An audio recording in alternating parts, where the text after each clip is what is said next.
This is probably a little bit late, but this is Prince Allegoria of Equalonia, and I just wanted to say happy Hearths warming, every pony.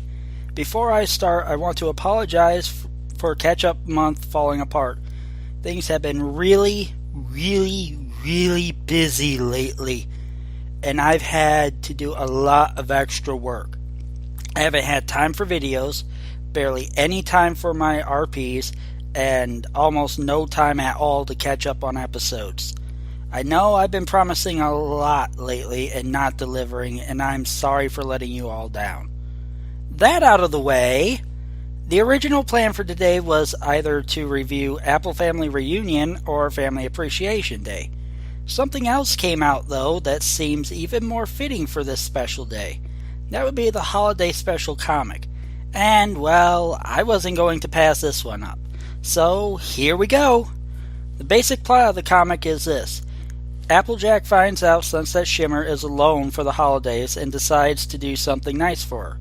So the girls come together and decide to treat Sunset to a week of slumber parties. At the parties, with everyone loose and having a good time, embarrassing secrets start to come out. Cute and funny, right?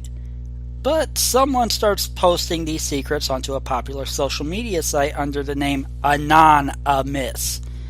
Naturally, Sunset becomes the prime suspect, though she denies responsibility. The girls pull away from her, leaving her isolated, and honestly, it seems damn near suicidal. That's kinda dark.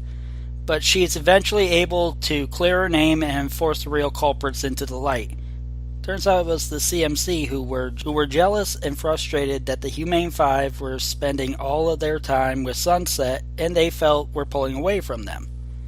I have to say that, as a whole, I really liked the story. The basic plot is fairly solid. And no, I don't think the CMC being the culprits compromises that. If you have siblings, you know what the CMC were going through. You've been that jealous bastard. Don't even try to fucking deny it.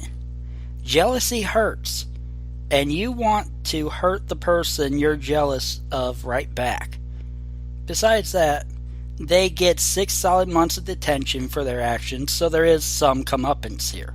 As for the rest of the story, it was nice early on to just see Sunset and the Humane Five being cute with each other. Sunset, as a reformed villain, is having one of the strongest story arcs any character has had in this franchise in any generation. It's such a refreshing change from the cliche-ridden mess that she was in the first Equestria Girls movie. For the back half, I like how it shows that cyberbullying can be as emotionally traumatizing as any real-life bullying. Your feelings don't just turn off when you log on. Sunset's pain is very real. You sense her isolation and feel the desperation as everything she's now striving for starts to collapse in on her. Supreme feels alert in full effect. But there's some major problems with the story.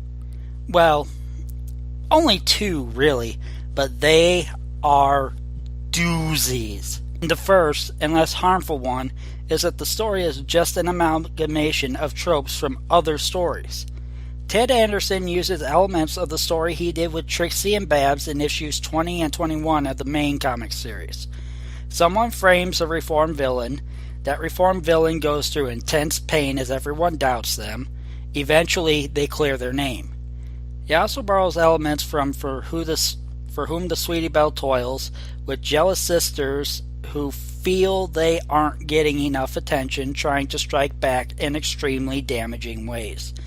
But mostly, this story is a retread of Ponyville Confidential, almost to a T. And the thing about all 3 of those stories is that they're better stories. This is still a really strong story, don't get me wrong. Or it would be, if not for the second problem. This is the real doozy. Ted decided to set this story post-Rainbow Rocks.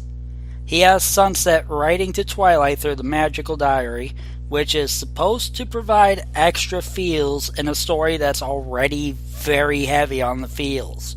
I mean, Sunset ends her letters with basically "Love Sunset." That's adorable. And it's Twilight's support that basically saves Sunset from doing something drastic to herself in her agony. But this story only works if you set it before Rainbow Rocks. Post Rainbow Rocks, everyone has seen Sunset's true colors. A few secrets leaked on the net should not make them distrustful of her. She saved the school. She succeeded where Twilight fucking failed. She ponied up. They should know better now. If you set this a few weeks after the first movie, though, then one can buy the entire thing pretty easily. The students wouldn't know Sunset's true colors yet. They would still have a lot of reasons to doubt her. But no, Ted wanted Sunset leaning on Twi in her time of tribulation, and Rainbow Rocks provided him an easy device to do that. But in doing so, he undercuts his entire fucking narrative!